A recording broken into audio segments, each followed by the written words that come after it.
నీకున్న కాడి నీ మెడ మీద నుండకుండా ఈ దినమున నేను దాని విరచి నీ కట్లను తెంపెదను. ఆమెన్. ప్రభువు నామమునకు స్తోత్రములు కలుగునుగాక. నీ జీవితంలో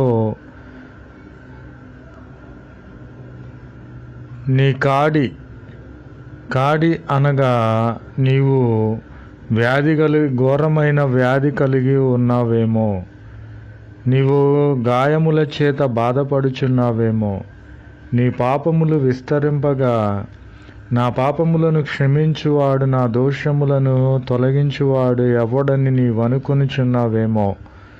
ఈ యొక్క సమయములో ప్రభువైన క్రీస్తు వారు సెలవిచ్చుచున్నారు. నీ మెడ మీద ఉంచబడిన కాడి అనబడిన వ్యాధులు, రోగములు, గాయములు, పాపములన్నిటినీ కూడా